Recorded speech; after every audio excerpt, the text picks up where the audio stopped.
The landscapes of our lives are for learning, where experience is our teacher. When we gather together to share our resources, we are destined to love and thrive. Good morning. This is Maureen from Landscapes for Learning. Hope everybody's doing well today.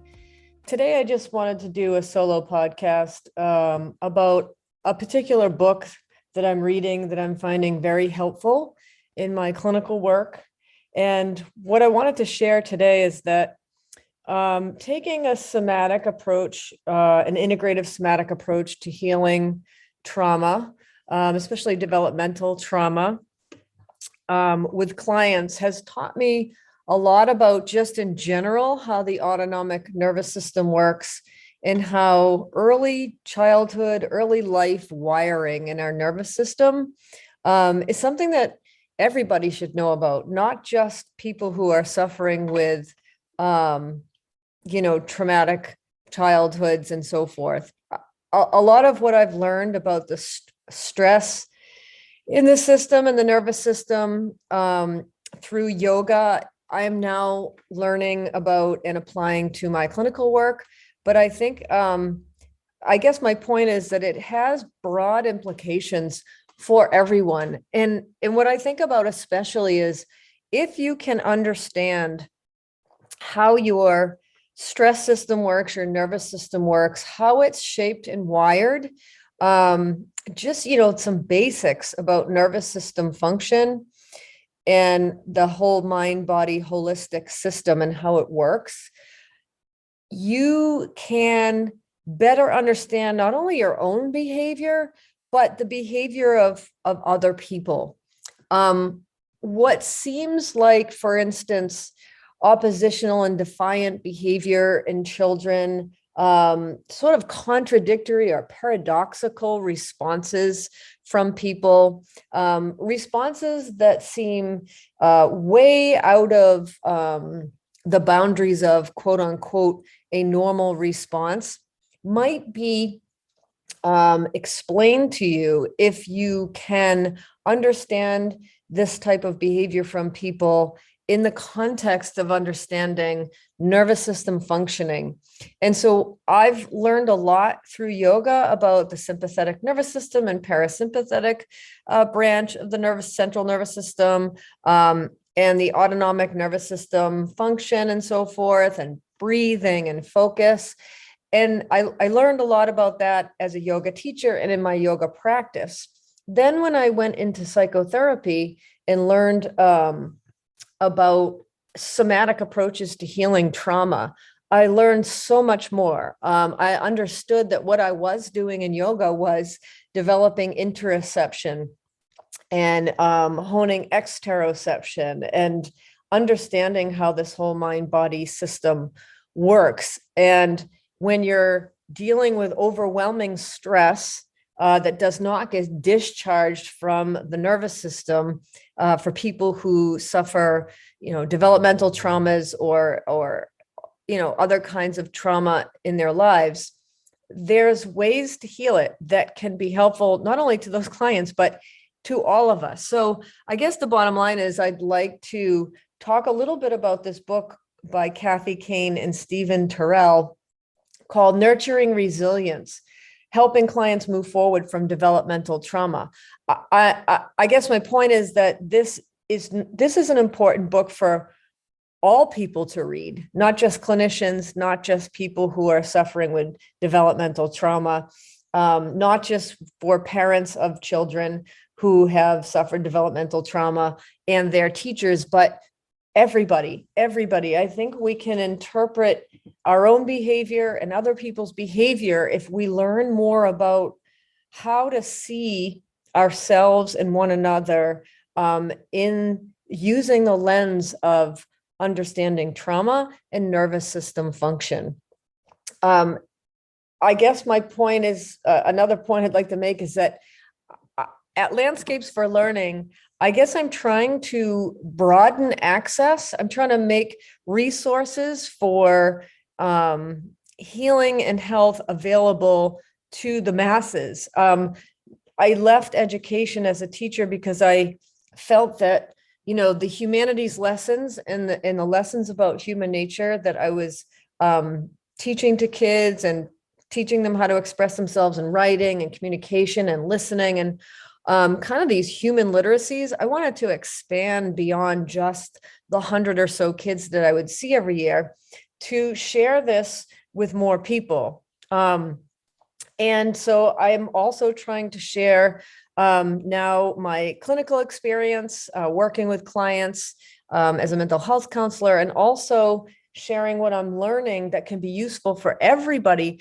for all the people who never get to therapy, for people who don't want to be part of the medical system or the insurance system, but deserve access to these resources, because there's so many great resources online. And so I guess I'm trying to contribute to that set of resources, and also to help people realize that they have resources within them. Their body has so much wisdom that we're just not taught to tap into and what they are and understand our own human functioning, our own nervous system functioning, our own mind body holistic system. So there's so many great people out there. The holistic psychologist comes to mind. IreneLyon.com comes to mind. The Huberman Lab podcast comes to mind. Dr. Mark Hyman comes to mind. There are a lot of great resources on the internet, on Instagram, where you can access learning about nervous system health. It shouldn't just be limited to clinicians who are helping people who are coming into therapy. It should be more widespread than that. So I think the more you can learn about stress, traumatic stress, the mind-body system, and how to nurture resilience in your own life, the better, I think people will be. So I'll just read a little bit from the foreword of this book, which Peter Levine wrote the foreword to this book, and he has created what's called somatic experiencing. It's a somatic approach, integrative approach to healing trauma and overwhelming traumatic stress.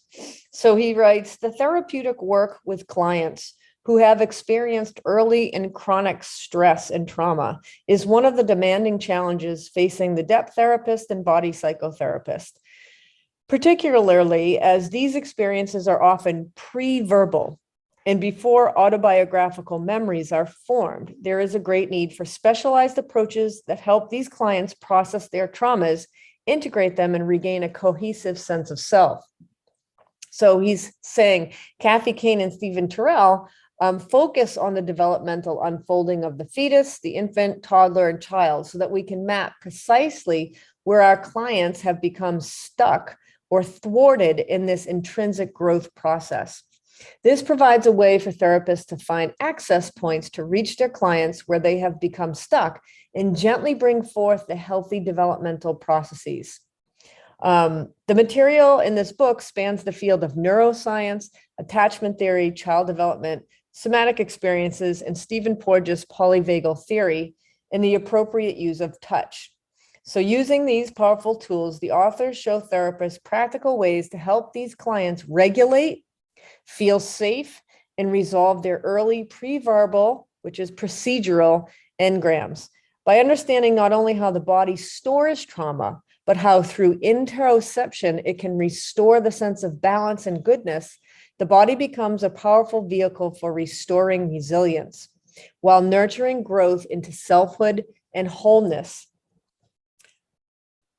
In this inclusive book, Kathy and Stephen have contributed vastly to this great need through their understanding of how to work directly with the living, sensing body.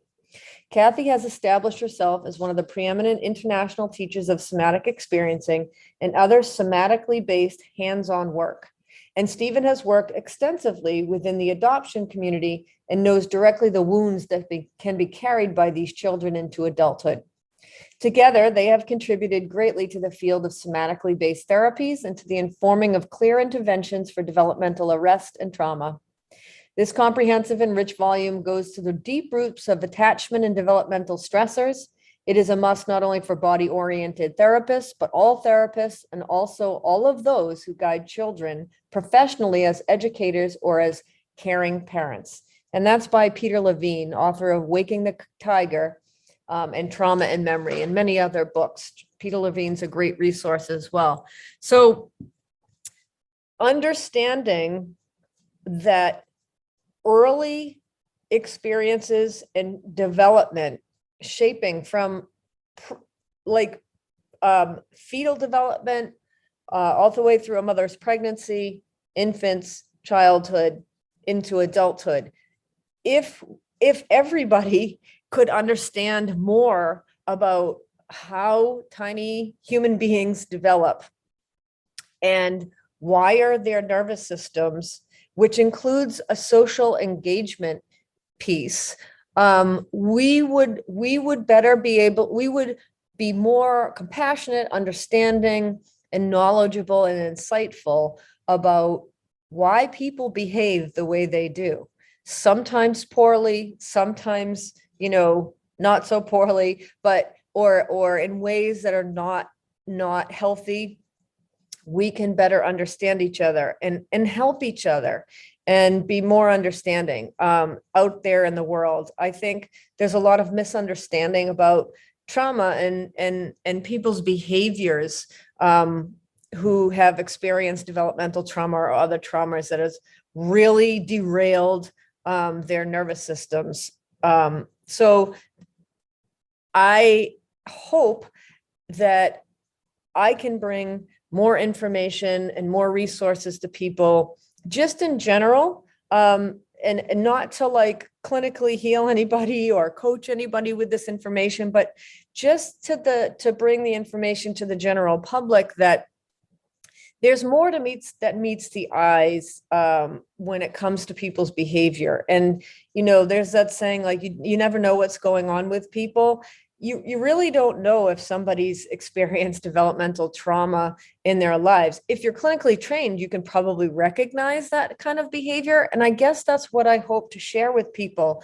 Why should it just be limited to clinicians understanding, and recognizing some of the behaviors and symptoms that stem from developmental and other trauma, to better understand people's behavior, to help them heal from it. We should all have access to this information so that we can help each other in life, and to be maybe more patient, more compassionate if we are working with people who have experienced developmental trauma, namely educators, coaches, and parents. So that's all I wanted to share today. I think I'm going to share more from Kathy Kain's book in a separate podcast, and just read little excerpts from it to sort of teach people about trauma and the body and how it relates to social interaction, and feeling safe around